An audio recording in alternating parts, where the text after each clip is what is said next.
You're about to hear what's going on inside General Motors right from their corporate headquarters. This is Autoline.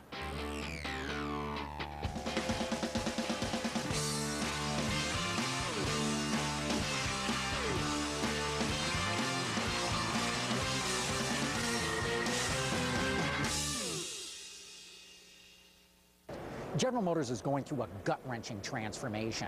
It's trying to downsize its North American and European operations to reflect what their market share really is. And in the process, it's gotten rid of tens of thousands of employees. It's also changed its management structure so that it can run the company as one global entity. And it's pouring billions of dollars into research to come out with the technology needed for a new generation of vehicles.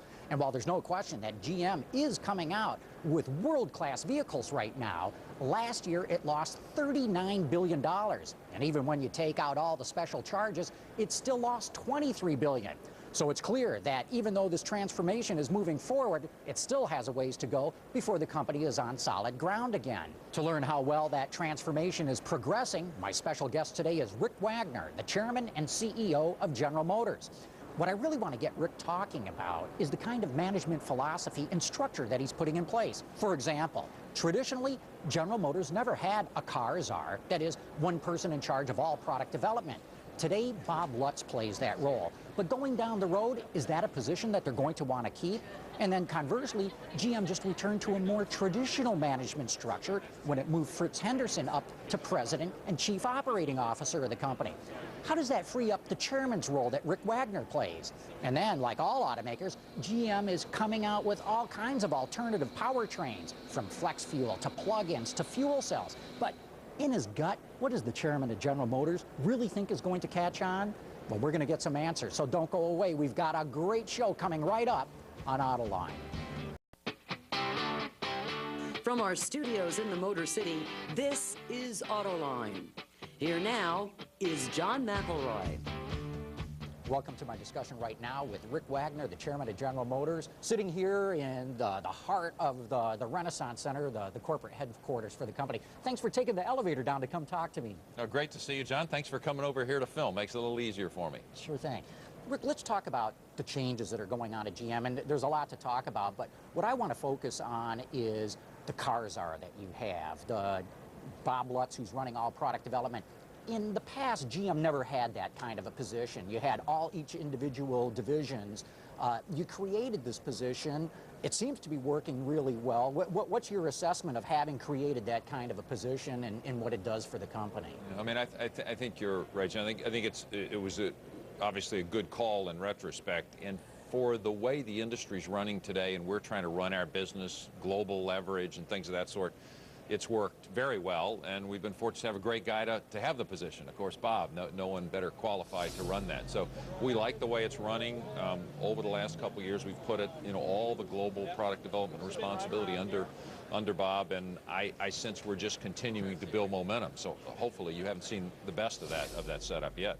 I'm not even going to ask you who replaces Bob Lutz. In fact, we may retire before he does. That's exactly the way I was going to reply, John. I'm going to let my successor handle that one. But how do you nurture or create or bring the right kind of people along so that when the day comes when he finally does retire, you've got people in line to take his place? Very important that we do that. And in fact, since very early on in Bob's tenure, we've talked about sort of sorting through and finding the best. I mean, we call them car guys. We call them car people, I guess, today, to be politically correct. But find the people who really have that innate knack for product greatness within our company, and make sure that we nurture them, develop them. We've got a good structure, very capable people under Bob today.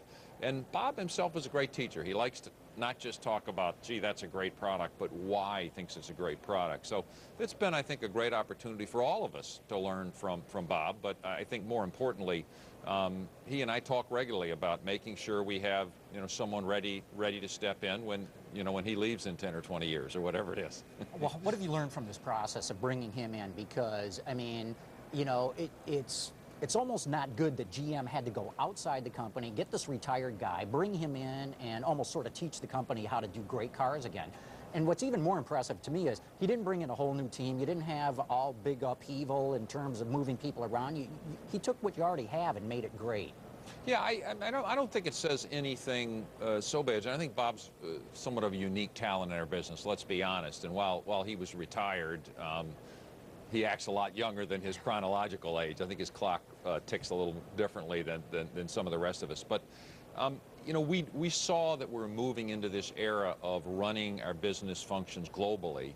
And so it made sense to bring in the strongest guy in the field that we could. And I remember very well, vividly, when I went out to talk to Bob about, hey, who's kind of the 50-year-old Bob Lutz in the industry? And we concluded there wasn't one of those, but he said, I said after that conversation, well, you wouldn't be interested in this, would you? And Bob said, don't assume that. And it took us about 2 days to get that wrapped up. But, you know, I think Bob would be the first to tell you that when he came in, he found a lot of great talent, and part of it was getting it aligned and structured and make sure it had the right marching orders. I think we put a lot more emphasis in design, and I think that's been a very important direction for us, although not a new one, as you know from my history. And so I think momentum has built very well there. But I think next time we'll be ready with somebody good internally. But at the time, I think it was the right call. And like you say, now you're running the corporation more on a global basis, particularly from a product standpoint. How do you assess where you are? You know, where's the waypoint in this transformation of going from highly regional to one entity on a global basis? Where do you think you are in that process? Differs a little by function. So functions that have been running globally for a long time, like purchasing and information systems, are way down the road, basically completely integrated globally. Product development is probably not 100% of where they want to be, but well down that road now, I would say. And the key to that is we bring to market some of the products, the first products that have been developed in this truly global system. We need to get those actually into the marketplace, and then I think we'll have pretty much worked all the bugs out of that system.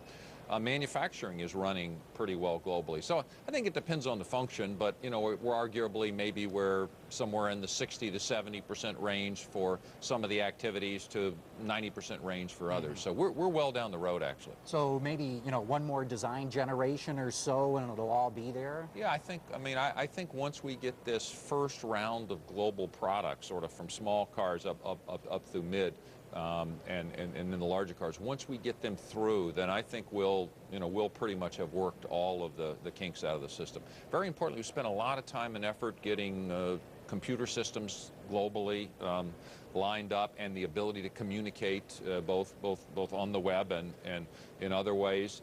And then we've also moved a lot of people around and trying to build sort of a common culture. And so a lot of that's behind us, but I don't think it's the kind of thing we'll ever be done with. Well, good. We've got to take a break right now. We'll be right back talking more about General Motors with the chairman, Rick Wagoner.